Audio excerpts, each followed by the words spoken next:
Բարեօր, սիրելի ունկնդիրներ, դուք հենման կետում եք։ Հենման կետում այսօր կարող ենք բազմազան թեմաներ քննարկել, բայց այդ բազմազան թեմաներից ես կարծում եմ բոլոր դեպքերում ամենակարևորը մեկն է. ով ենք մենք, որտեղից ենք եկել եւ ուր ենք գնում։ Այսօր իմ հյուրը Հակոբ Նալբանդն է։ Չվախենաք, պարոն Նալբանդ, ես ձեզ այդ հարցը չեմ տալ։ Ես ուզում եմ ձեզ բոլորովին ուրիշ հարց տալ։ Տեսեք, Արարատ Միրզոյանի, Մարկո Ռուբիոյի հայտարարություններից ունեք տպավորություն, որ այս տրիպը արդեն մարմնավորվում է եւ այլևս անցել է անդառնալիության կետը։ Մենք չենք կարող ասել դե հիմա եկեք համեմատենք տրիպ, թե նոյեմբերի 9-ը։ Սա այլևս ջնջված է։ Նման համեմատության եզր այլևս իրականությունը չի թողնում։ Բայց ես ուզում եմ նաև ձեզ մի այլ հարց տալ, չեք կարծում, որ Կրեմլի աղանդի էս կարկառուն քարոզիչ Վլադիմիր Սոլովյովը այ հենց սա նկատի ուներ, որ նման հայտարարություններ էր անում առ Հայաստանի դեմ պատերազմ սկսելը։ Եվ ոչ միայն Սալավյովը Հայաստանի դեմ էր պատերազմ հայտարարում, եթե իրադարձությունների հարահոսին հետևենք, օրինակ Ուզբեկստանի խորհրդարանում պահանջել են Սալավյովին հայտարարել persona non grata, որովհետև Ուզբեկստանի եւ ընդհանրապես Ասիայի պետությունների դեմ էլ նման հայտարարություններ հնչել են, որովհետև Ղազախստանը արդեն իր բանակին թիվ 1 պատրաստվածության ինչ-որ հրաման է տվել, չես հասկանում ինչ իրադարձություններից ելնելով, ինչ զարգացումներից ելնելով, որ երկրից առավել շատ վտանգ սպասելով։ Եվ եթե հաշվի առնենք նաև այս ամբողջ իրադարձությունների բևեռում, նաև այն փաստը, որ Ռուսաստանը հարձակվեց Ուկրաինայի վրա եւ արդեն անցել է այն սահմանագիծը, որ ֆաշիստական Գերմանիան հարձակվեց Ռուսաստանի վրա եւ պատերազմը տևեց 3 տարի ու մի քանի թիվը կոնկրետ չեմ հիշում, որ ասեմ, Ուկրաինայում պատերազմը ավելի երկար է արդեն։ Այսինքն, եթե ԽՍՀՄ կարողացավ հաղթել ֆաշիստական Գերմանիային, որ այդ պահին շատ ուժեղ բանակ, շատ ուժեղ տնտեսություն ուներ, եւ ամենայն դեպս ամբողջ Եվրոպայով անցել էր, կարողացավ հաղթել Ռուսաստանը Ուկրաինային չի կարողանում հաղթել եւ ասենք մի ինչ որ չգիտեմ իրենց գնահատականով ռազմավարական, չգիտեմ ինչ գյուղակ նվաճելու պարագայում հայտարարում է, որ համարյա թե մտան Կիև։ Ինչ է կատարվում աշխարհում։ Այս անվտանգային համակարգերի փլուզման, վերստեղծման, վերականգնման, այս ամբողջ շրջադարձային կետերում արդյոք մենք գտել ենք մեր անվտանգության ամուր երաշխիքներ։ Ես ուզում եմ, որ դուք հիմա մեր ունկնդիրների համար տակ տրիպի իրական, ռեալ գնահատականը, ինչ է դա Հայաստանի Հանրապետության համար, գազատար, նավթատար, մալուխներ, ճանապարհ, հաղորդակցուղի, թե ինչ որ շատ ավելին կա, որ մենք այնուամենայնիվ դեռ չենք գիտակցել։ Նախ բարեցես, ես կուզեմ նախ եւ առաջ շնորհավորել հայ ժողովուրդը, որը մենք գիտեք 4 քերիներ վերադարձան Հայաստան, իսկապես ցնծություն էր մեր բոլորի համար յուրաքանչյուր։ Այստեղ ես ձեզ կնմիջեմ, որովհետեւ շատերի համար կարծես թե դա ցնծություն չի։ Կան մարդիկ, որ բոլորովին այլ խնդիրների մասին են սկսել խոսել եւ ամենայն դեպս ես կուզեի բոլոր գերիների վերադարձը, չգիտեմ ինչ իրողությունների հետ համեմատության մեջ դնող բոլորին ուղարկել այդ գերիների հարազատների ու հենց իրենց մոտ։ Թող նրանց պատասխանեն, նրանց աչքերին նայելով պատասխանեն նրանց։ Արդյոք ժամանակն էր նրանց վերադարձնելու։ Մեղավոր իրենք են, մենք լավ, գիտեք Տիգրան Աթամյան տրիպի հարցով ես 2 անգամ արի տեղավ գարտացի տեքստը, 3 առ այսօր շատ ցավարուն տեքստ, ես կգարձեմ, որ ինչպես որ Բարչաբեդը գսե 4-րդ հանրապետության, 4-րդ հանրապետություն պայմանական, երկրորդ կարևորագույն փաստաթուղթն էր օգոստոսի 8-ի փաստաթուղթը չէ, տրամաբանական շարունակությունն էր ավելի ճիշտը, Մեզ համար տրիպը ոչ թե միան ճանապարհներն, ապահովության լրիվ մեծ համակարգ է տրիպը։ Եվ տեսեք չմոռանանք մեր տրիպը այդպիսի օրերու մեջ վարչապան նախարար Ռուբիոն հրավիրեց նախարար Միրզոյանին, երբ աշխարհը բոլոր իր աչքերը սևեռած է հենց հարևան Իրանի։ Այսինքն դա կան որ կարևոր մեծ նշանակություն ունի ստրատեգիական ճանապարհը, որ Ամերիկայի Միացյալ Նահանգները ամենից մեկ կողմ թողած մեր արտգործնախարարին նախարարին գրավերը Ամերիկա։ Այդտեղ մենք պետք է իմանանք ինչքան խորություն է այդ տրիպը։ Երկրորդը Իրանի դեսպանի հայտարարություններն մենք լսեցինք Երևանի մեջ, քիչ Երեք դեսպանի հայտարարությունը առանձին անդրադառնանք, որովհետև այդտեղ իսկապես շատ երկար մտորելու եւ շատ որոշակի պահանջներ Իրանին ու Իրանի իշխանությանը ներկայացնելու կան։ Ես ուզում եմ ուղղակի մենք հասկանանք, արդյոք այն ինչ կատարվում է Իրանում նաեւ հանուն տրիպի չի։ Կարևոր բաները մեկն է Իրանը միշտ մտավախություն ունի որ պիտի շրջապատեն Հայաստանով, բայց մենք չմոռանանք որ Իրանը շատ վաղուց շրջապատված է Քուվեյթով, Օմանով, Բահրեյնով, Սիգնատկան Իրաքով, Սիրիայով, Թուրքիայով, մենք չմոռանանք Թուրքիայի մեջ երկու հատ ՆԱՏՕ-ի ամենամեծ բաները կան, զինվորական բազաները կան, մեկը Ինջիլիկն է, մեկն է Քյուրաջիկն է Մալաթիայի մեջ։ Այդ Քյուրաջիկի մեջ մենք ցույց տասեր ամենազարգացած ռադարները կան ՆԱՏՕ-ի, ցանկացած շարժում Իրանից Ամիջավես ինֆորմացիան տեղափոխվում է դեպի ՆԱՏՕ-ի Գետրոն Ռամշտայն, Գերմանիա։ Տեսեք հիմա տրիպի մեջ շատ այս վերջին հայտարարությունների մեջ արդեն այս ահագին ճակերտները բացված էին շինարարական հարցերով, գազམ་աղյաչական հարցերով, թվային հարցերով շատերը մեհատրեցին որ ինչու 26%, ես կուզեմ հիշեցնել որ տեսեք Շահ-Դենիզի ծրագրի մեջ թող գարտա փանան գարտան որ սոկար ինչ կան դոգոստեր ունի, սոկարը 14% ունի։ Երկրորդը ես այսօր ամբողջ օրը փորձեցի գտնել Aramco ընկերությունը աշխարհի ամենամեծ Petrolի ընկերությունն է Saudi Arabia, Ամերիկա։ Ես ուզեցի ճշտել որ ինչքան դոգոս ունի Ամերիկայի Միացյալ Նահանգները, ինչքան դոգոս ունի Saudi Arabia-ն։ Փագեր հազիվ շատ չարչարվել է վերջ ես եգիպտական ինչ որ սայթի մեջ կդա 20-ին 25 դոգոս է Saudi Arabia-ի դոգոսները։ Հիշեցնեմ, իսկ երրորդ որ շատ սկանդալային է Թուրքիան, գիտեք Լոզանի պայմանագրի մեջ Թուրքիայի մեջ հնարավորություն չկա թուրքական ընկերությունները մեդաղները Թուրքական ընկերություն բարձրաց հանք փորե ու հանը միշտ կապ ունի դիտեք եվրոպական ինչ որ օդար ընկերություն էլա թուրքական ընկերություններ կան ոսկի ես չեմ ուզեր իմ անունները դամ ռեկլամ չլինի միան 3% իրենց է Թուրքիայի բյուջե 97% ամերիկյան եւ կանադական ընկերություններուն գերտա այսինքն 26% շատ մեծ թիվ է ես գուզեմ այստեղ մի բան հիշեցնեմ Դեգին Աթոմյան Ցանկացած վարիլ որ 220 լիտրը կբաղանա եւ որ Բաքու Թիֆլիս Ջեյհանով գոհոսի Թուրքիա ամեն մեկ վարիլի համար $1.5 Թուրքիայի բյուջե մուտք կգործե այսինքն հերավորության վրա հաշվված է դուք պատկերացեք Հայաստանը 40-45 բան է կիլոմետր է ինչքան որ գազը հոսի պետրոլ հոսի մենք ինչքան օգուտ ենք ունենալու իսկ 26% որ նշված էր ստանդարտ չէ երթալով բարձրանալու է 99 տարի մինչև եւ հասնելի է 49%-ի հսկայական գումարներ են ֆանտաստիկ գումարներ են միան մենք չմոռանանք որ այստեղ միան նավթի գազը հոսելու են մարոխներ կան տրանզիտը կա туриզմը կակտիվանա գաղավի երգիրը այսպես որ ենթակառուցվածքները վերականգնվեն օրինակ մենք 2020-ին հարավ Կովկասյան երկաթգիծերու պայմանագրերը խզվելու են վերջանալու է եկեք կարծեմ որ Հայաստանի Հանրապետությունը ճիշտ կնե որ այդ պայմանագրերը ռուսական այս Գործընթացը հիմա սկսի Եվ չմոռանաք Reuters այնտեղ հայտարարություն դարացած է Reuters-ը որ Ռուսաստանի երկաթգծերը սնանկման եզրին են 50 միլիարդ դոլար արդեն բարդ կուզակված այսինքն ցանկացած գազམ་ակերպություն ցանկացած մարմին Ռուսաստանի մեջ փոքրացված ծևն է ռուսական տնտեսության մենք չմոռանանք Ռուսաստանի 2026-ի բյուջեի քննարկումները 50-55%-ը պիտի հոսի պաշտպանական հարցերու եւ չմոռանանք ինչպիսի սկանդալ բայտեցավ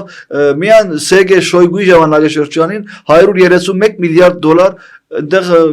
կոռուպցիոն ռիսկեր կային, փոխնախարարներ գտածվին, նախարարը փոխվեցավ, այսինքն այդպիսի երկիր է Ռուսաստանը։ Ուղղակի եւ ցավ կստան, որ բոլոր մեր հայրենակիցները դժերու են Ռուսաստանի մեջ շատ դժվար դարին էր 2026-ը եւ հատկապես հիմա Վենեսուելայի հարցը որ կա, Վենեսուելայից Ռուսաստանը շատ աժան պետրոլը գարներ եւ իր ռաֆիներու մեջ գզդեր ու գզախերի Չինաստանին մեկն արդեն ռուսական ստվերային նավադորմը լրիվ ամերիկյան, անգլիական, աշխարհի ուշադրության կենտրոնի է, մենք չմոռանանք Կարիբյան ծովեն ինչպես ամերիկացիներ, անգլիացիներ հետաբնտեցին այդ ռուսական նավը, բայց խորքի մեջ թուրքական նավեր, մենք գուզեմ այդ մասին արնես անդրադառնալ Թուրքիերը լրիվ էս Ռուսաստանի հետ համագործակցության մեջ են, լրիվ թե ստվերային նավադորմերով, թե նարկո բիզնեսով, երեք օրինակ 10 տոնանոց 1 միլիարդ յուրո արժանող նարկոտիկ բռնեցին իսպանական, անգլիական եւ ամերիկյան նավային ծովային ուժերը, այսինքն Ռուսաստանը իր բոլոր այդ եկամուտները գողնագի գործընծնե այդպես որ շատ դժվար օրեր կսպասեն ես ուղղակի ցավ կսկան որ մեր հայրենակիցները դակավին կշարունակեն մնալ Ռուսաստանի մեջ պետք է ալտերնատիվներ փնտրեն հայրենիք կան հայրենիքը ահագին նոր հորիզոններ կփանա մեր առջև թրիպը բարձավեսմյան բան չէ դնդեսություն չէ մշակույթ է հերանագար է ծրակեր է ապակա է գիտություն է ասեն մեն տրիպսերով մենք չանցնենք այդ տրիպը լրիվ ուրիշ մտնորդ բերելու է Հայաստանի Տիկին Աթամյան Շատ լավ իսկ այդ 26%-ից բողոքողներին այնուամենայնիվ չեք ուզում դուք հարցուղել Ադրբեջանը իր բոլոր ենթակառուցվածքները ըստ էության ունի արդեն պատրաստ այս 30 քանի տարում Հայաստանը Քանի երկաթուղային կայարան հիմա ունի պատրաստ Ռուսաստանին հանձնած կոնցեսիոն կառավարության պարագայում երկաթուղային քանի կայարան ունենք, որը կարող է հիմա սկսել գնացքներ ընդունել։ Մինչդեռ այդ բոլորը պետք է լիներ։ Երկաթուղային կայարանից բացի մենք ինչքան փող ենք կորցրել ավտոճանապարհների նորոգման, վերանորոգման, վերականգնման վրա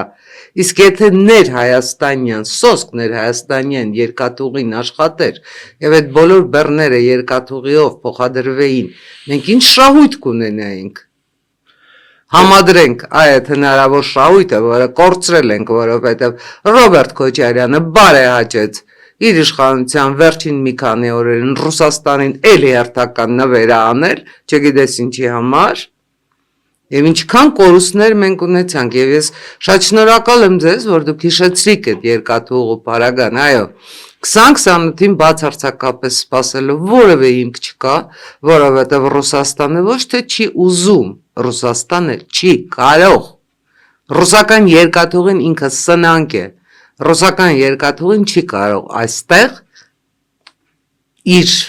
ներդրումները ունենալ կամ որևէ վերականգնողական աշխատանքներ անել ու եթե նույնիսկ անի 40 կմ/ժ արագություն դուք պատկերացնում եք դա ինչ տիեզերական արագություն է արդյոք մեզ պետք է այդ արագությամբ երկաթուղի արդյոք դա մեր խնդիրները լուծելու է Տիկին Աթամյան եթե մենք ուզենք տեսնել Հայաստանի մեգուսացված վիճակը ես խորհուրդ կտամ իրիկունները մարդիկ մեկ հատ այցելեն Երևանի գայարանը Դեստեն շարժացուցակը ինչպես Երևանից ուր գմեկնին քնածները, որ գքնած կուկա, ուղղակի ցավ կսկաս որ ինչքան մեգուսացված է երկիրը։ Ես շատ ելեմ եվրոպական երկրներում, կտեսնեք էլի Տիկին Աթամյան, Եվրոպա ինչպիսի ակտիվություն կա այդ երկաթքի ձեռու մեջ։ Հսկա խառնարան է, քնած կմնա, Իհարկե, չես հասցներ հաստիտ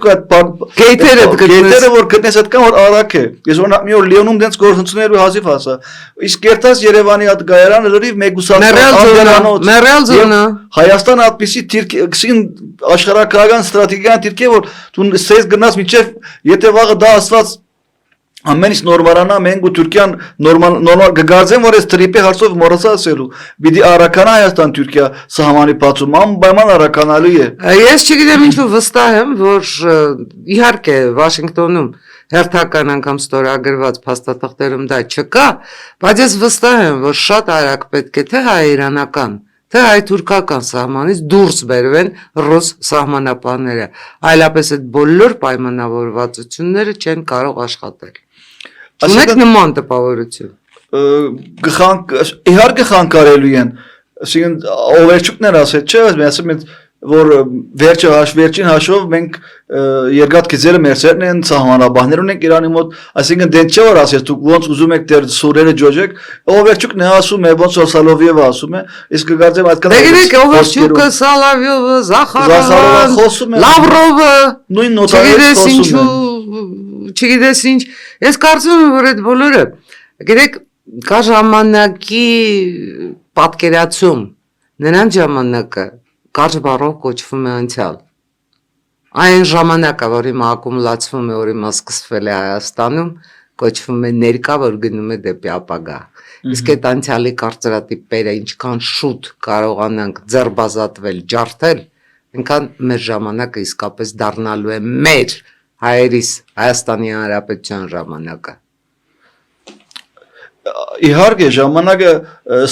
թանագի վես է որ չգդրես ինք ես գդրելու է իսկ հիմա դες կուզեմ խոստիտ մի քիչ դիգին Հայլում բնորոշում տվեցիք, շնորհակալ եմ։ Արաբերեն նշանավոր դες խոսքը այդ արաբերենից թարգմանեցի ես ասում եմ ժամանակը թանագի վես է որ չչարտես ինքը եւ չարտելու է բայց հիմա դեսեք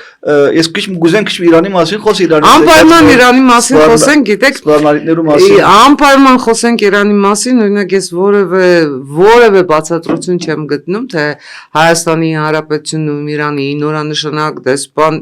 կներեք պիտի կարդամ Խալիլ Շիր Դոլամին Այդ ինչ հայտարարություններ էր անում, այդ ինչ մեծ ծառայություններ է Իրանը մեզ մատուցել, այդ ինչեր է արել մեզ համար, որի համար մենք պետք է այնքան հավետ երախտապարտ լինենք իրենց, որ Իրանի դեսպանատան առաջ հավաքվող Իրանի քաղաքացիներին, երևի թե ակնկալիքը այն էր, որ ինչպես Իրանում ընդվզողներին, մենք էլ պետք է նրանց կախաղան հանենք։ Երևի Թե, չգիտեմ, պատկերացնում էր, որ Հայաստանի Հանրապետությունը հիմա պիտի վեր կենա, զորքեր ուղարկի, թե չգիտեմ ինչ անի, որպեսզի այնտեղ իրենց ռահբարին պաշտպանեն, ինչ ապականված պատկերացումներ են, ոչ դիվանագիտական մոտեցում։ Ես ուղղակի ապշած եմ, որովհետև ես շատ դիվանագետների հետ եմ շփվել, ես երբևէ որևէ դիվանագետից նման հակադիվանագիտական, նման գուցե նաև հակատրամաբանական խոսք չեմ լսել, մեղադրել Հայաստանին ինչ-որ անկապ բացարձակապես Հայաստանի Հանրապետության առ Իրան քաղաքականության հետ չառնչվող հարցերում, այն պարագայում, երբ հարևան Ադրբեջանը, եկեք համեմատենք էլի, Ադրբեջան-Իրան եւ Իրան-Հայաստան հարաբերությունները, արդյոք Ադրբեջանին որևէ մեղադրանք չկա ներկայացնելու, բայց չգիտես ինչու Ադրբեջանում Իրանի դեսպանը օրինակ ոչինչ չի ասում այդ մասին, որևէ հարց չի բարձրացնում, այդ ոնց եղավ որ Իրանի նախագահը գնաց Ադրբեջանից հայրենիք վերադառնալից զոհվեց։ Այդ ոնց եղավ որ Իսրայելը այսքան հարվածներ է հասցնում էր համենայն դեպս 12-օրյա պատերազմի ժամանակ ու Ադրբեջանը սուրբ էր այդ ամբողջ ընթացքում։ Ոնց է էլի այդպես լինում, ես չեմ հասկանում։ Եվ առավել ևս ինձ համար գիտեք անհասկանալի է այն բացատրությունը, թե ինչ է հիմա իսկապես կատարվում Իրանում։ Արդյոք ճիշտ են տեղեկատվությունները արդեն սահմռկեցիչ թվի հասնող զոհերի մասին։ Արդյոք Իրանը իսկապես նահանջեց եւ իսկապես այդ կախաղանների օղակը հանվեց բազում ցուցարարների վզից գրեթե վերջին պահին շնորհիվ Դոնալդ Տրամպի եւ արդյոք իսկապես Դոնալդ Տրամպը չի հարվածելու Իրանին, որովհետեւ ոնց ուզում եք վերցրեք, ես չգիտեմ Իրանի դեսպանը ընդհանրապես ոնց է արձագանքում Հայաստանի Հանրապետության իշխանության քայլերին, կամ ինչպես կարձագանքի Հայաստանի Հանրապետության քաղաքական ուժերի, Հայաստանի Հանրապետության հասարակական փորձագիտական շրջանակների տեսակետներին, բայց ոնց ուզում եք վերցրեք Իրանի ժողովրդի շահերից է բխում օր առաջ, մոլլապետությունից ազատվելը, որովհետև այդ պարագայում այո Իրանը կստանա զարգացման շանս։ Կլինի դա Շահի որդու Փահլևի վերադարձի, Ռեզա Փահլևի վերադարձի շնորհիվ, կլինի նրա վերադարձից հետո որոշակի գործընթացներով, նոր ընտրություններով եւ այլն, դա թող Իրանի ժողովուրդը որոշի, դա մեր խոշոր հաշվով դա մեր գործը չի։ Դա պետք է որոշի Իրանի ժողովուրդը, բայց արդյոք Իրանի իշխանությունը մտածում է իր ժողովրդի մասին, թե Իրանի իշխանությունը հիմա մտածում է սոսկ ամեն գնով, հազարավոր բազում զոհերի գնով ինքը իրեն պահպանելու հանուն, ինչի։ Ես նախ մեկ բառ ասեմ Տեսփանի հայտարարության մասին, ուղղակի կգարձեմ քաղաքագրություններու դարբերություն է։ Իսկ ինչ որ կգադարվի Իրանի մեջ դիգնատանես գուզեմ շատ վաղուց գրած փանաստերներից մեկը մեջբերում անել 1991-ին այդ ժամանակ արևելահայերեն գրեի այդ սորսորում էի։ Հա, նման շրջանել եք ունեցել փաստորեն։ Առաջին քիքս արևելահայերեն է։ Դեռ մեջբերում անեմ անունը Բոեդիկ ցանցրույթ է։ Կանի մտողսեմ ցանցրույթից աստված մարդն ստեղծեց։ Ցանցրույթից Եվան ատամին խապեց։ Իսկ ատամն էր Եվայից խապվեց, հետո գուցեմ եւ կոմունիզմը նույն ցանցրույթից եւ գառուցվեց եւ փլուզվեց։ Այդ ցանցրույթն Հիմա դուք կարծում եք Իրանը մեծ ցանցրույթի մեջ է։ Այո, ցանցրույթի մեջ է, արդեն գիտեք հիմա, օրինակ Նյուտոն ինչ որ բան առաջ քաշեց, 250 տարի վերջ Էյնշտայնը զղջեց։ Հիմա չինացի գիտնականներ արդեն քվանտում ֆիզիկի մեջ Էյնշտայնի դեսությունները գժղտեն։ Այսինքն այդպեսին է դիալեկտիկան, Տիկին Աթամյան։ Հիմա հետո մենք եթե խորանանք Իրանի պատմության մեջ, Իրանի մեջ միշտ ցնցումներով իշխանապողությունները միշտ ցնցումներով եղել են։ Ես միակ մտավախությունս որ Դոնալդ Թրամփ Իրանի ժողովրդի արյան վրա բան, այսինքն խոմար չխաղա եւ ինքը ինչ որ քաղաքնի համացանություններով հասնի գորիզային ծրագրեր Իրանի հիպերսոնիկ հրթիռներով հարցերով ես եթե մեկնած նախագահ Թրամփի այսինքն մարդ տեսակեն ես կգարձեմ որ ամերիկան անբավան որոշակի սահմանափակ ծերերով եւ արագ հարվածներ հասցնելու է Իրանի հիմնական գարույցներուն օրինակ ճանապարհային ոստիկանության գետոններով վրա որով իրենք չեշտալ են հարվածելու են որով այդտեղի կամերաներով իրենք դիտում են ժողովուրդ եւ փերում են ու ցերպակալում են եւ կգարձեմ որ Ամերիկայի Միացյալ Նահանգները կհավցնի այդ հարվածը Իրանի իշխանություններուն որ ասեն իլլեգալ իշխանություններ են քիչ առաջ BBC-ի հետևում էի շատ ցնցող բան դեսա Տիկին Աթամյան երկու քույր երկվորյա 21 տարեկան որոնք դիզայն գուսանին սպանված էին Սոսկ այդ բանով որ թուրք փողոց եկած են եւ իրենց ազատությունն ու արժանապատվությունը կփնտրեն այսինքն խոսքի վերջացած դերն է Տիկին Աթամյանես երկու քույր սիրունիկ երկու աղջիկ երկվորյակ Ես կարծում եմ, որ Իրանի ժողովուրդը այնուամենայնիվ արդեն հասկացել է, որտեղ է իր ազատության եւ իր զարգացման շանսը եւ այդ շանսը պետք է օգտագործի։ Անցնենք բլիցին։ Անցնենք, ճուր խմեմ։ Ըստ ձեզ ով եք դուք։ Երևի Հակոբ Տնտլյանն եմ։ Ես լավ այդ է որ Մարտինզինը միջև չի հայտնաբերեր։ Կոմես թողմնա այդ արեղծվածային։ Ներվարանում եք։ Դեռ այդ որոնումը չի վերջանար։ Ինչից եք վախենում։ Ես ինձանից եմ վախենում ամենից շատ։ Ես իմ ցասումից, ես իմ հիաստապունից, ես իմ ուրախություններից ամենամեծ վախ ինձ համար ես եմ։ Ինչ չեք ների երբևէ եւ որևէ մեկին։ Այ ամենածանր բաներից է դավաճանությունը ես չեմ ներում, ընկերության մեջ հատկապես Սարսափելի է դավաճանությունը, հատկապես ընկերության մեջ։ Հայաստանի 3 անհետաձգելի խնդիրները ձեր պատկերացմամբ։ Ապահովություն ինձ համար։ Ալեքսանդր Մակեդոնացին Գորդյան հանգույցը քակեց սրով։ Ձեզ համար Մակեդոնացի Կեսար թե Նապոլեոն։ Ով էր գերակա։ Չէ, Մակեդոնացին։ Ինչո՞վ։ Որով ինքը ոչ թե միան բادرազմով ինքը բادرազմ դարած, ինքը մշակույթ դարած։ Մինչև իմ Աֆղանստանի մեջ իր հետքերը կան գտնես։ Իսկ Նապոլեոն ուր է, Նապոլեոն վերջ կամ Կեսարը։ Իսկ մակեդոնացի համար Կեսարը ամենուր է, Կեսարը շատ ավելին է արել, քան մակեդոնացին, Կեսարին խնդրում եմ չէ, դիպչեր։ Բայց Գեսարի անով քաղաքներ չկան, այսօր աշխարհում ինչքան 7-8 քաղաք կա, չէ, եթե չեմ սխալվի, Ալեքսանդրիա գաչվող, Թուրքիայում, Եգիպտոսում, դարբեր դեր Մակեդոնիայում, միջև Աֆղանստանում կա։ Ինչ եք ամենից շատ սիրում եւ ինչ եք ամենից շատ ատում։ Ես սիրում եմ պոեզիան ամենից շատ։ Իմ ամեն օրվա հաղորդման ինչ որ միստիկ ուժերու գապվելու գամուշն է ինձ համար։ Տիեզերքին։ Դիեզերքի հետ, այո։ Որով բոլորս ես Աստված գաղափարը մի քիչ ինձ համար շատ պայմանական է։ Ես Աստված ամեն ինչի մեջ կտեսնեմ, բնության մեջ, ցանկացած շնչող, շարժող էության մեջ Աստված կա։ Այսինքն այդ Աստվածը հոգեբանական, այդ հոգևոր գաղափարից դուրս անել մեր։ Ինչն է կատում։ Ադում եմ սդախոսությունը։ Շատ ցավալի է, որ մարդիկ սուտ են խոսում աչքերիդ նայելով ու սդում են եւ այդ մարդիկ ադում են այդ մարդոց որ ես հաջուկով այդ սդախոսությունը ընդունում են իրենց կզդանքն եմ ադում։ Ձեր հարցը ինձ։ Ինչպես։ Ձեր հարցը ինձ։